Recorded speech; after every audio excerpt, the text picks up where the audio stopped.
నేను చాలా బాగున్నాను. ఈరోజు నేను పచ్చి రొయ్యలు దోసకాయ కర్రీ చేస్తున్నాను. దానికి ఒక 1/2 కేజీ దోసకాయ తీసుకున్నాను. దానికి ఒక ఉల్లిపాయ, 4 పచ్చిమిర్చి ముందుగానే తరిగి పెట్టుకున్నాను. రొయ్యలు క్లీన్ చేసి దానిలో ఉన్న వాటర్ అంతా ఎగిరే వరకు పొయ్యి మీద పెట్టాను. దీనిలో పసుపు, ఉప్పు, ఆయిల్ వేసి ఎగర పెడుతున్నాను రొయ్యల్ని. ఇది ఎగిరిపోయిన తర్వాత కర్రీ స్టార్ట్ చేద్దాము. దానికి ఒక కుక్కర్లో ఆయిల్ వేసుకొని తగినంత ఆయిల్ వేసి అది వేడెక్కిన తర్వాత ఆనియన్స్, పచ్చిమిర్చి వేసేద్దాము. ఆయిల్ వేడైన తర్వాత ఈ ఆనియన్స్, పచ్చిమిర్చి తరిగి వేసేసి ఫ్రై చేసేద్దాము.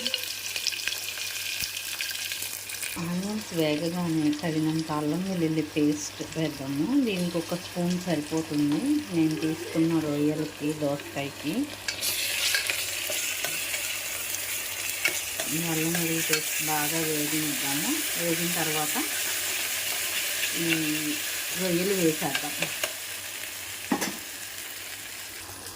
వేగిన తర్వాత ఈ బాయిల్ చేసి ఉంచుకున్న రొయ్యల్ని వేసేద్దాం ఇందులో.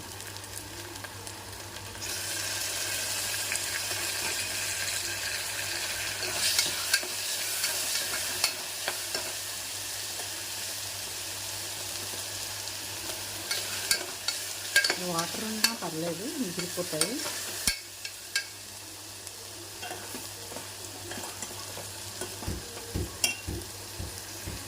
ఇది వేగిన తర్వాత తగినంత ఉప్పు, కారం, పసుపు వేసేసి దోసకాయ వేసేసి విజిల్ కొట్టిస్తే రొయ్యలు దోసకాయ కర్రీ రెడీ అయిపోతుంది. ఇప్పుడు దీంట్లో ఆల్రెడీ ఉప్పు, పసుపు వేసి నేను బాయిల్ చేశాను రొయ్యలు. దీంట్లో దోసకాయ వేసేస్తున్నాను.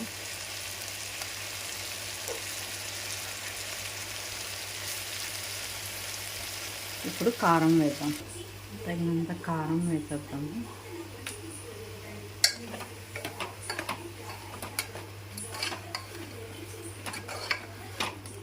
తగినంత వాటర్ వేసేసి 2 విజిల్స్ రానిద్దాము.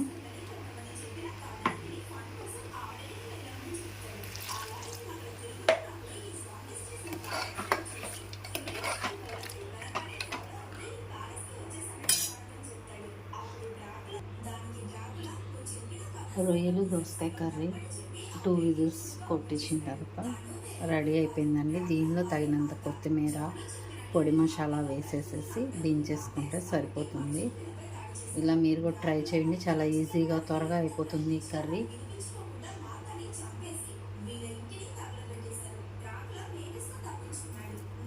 తగినంత పొడి మసాలా వేస్తున్నాను.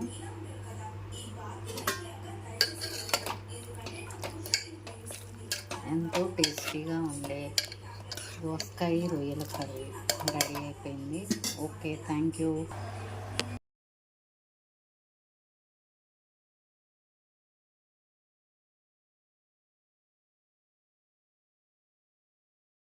దోసకాయ కర్రీ రెడీ అయిపోయింది. మీరు కూడా ఈ విధంగా ఈజీ మెథడ్లో ఒకసారి చేసి చూడండి. Thank you. మీకు కనుక నచ్చినట్లయితే లైక్ చేయండి, షేర్ చేయండి, సబ్స్క్రైబ్ చేయండి. Thank you.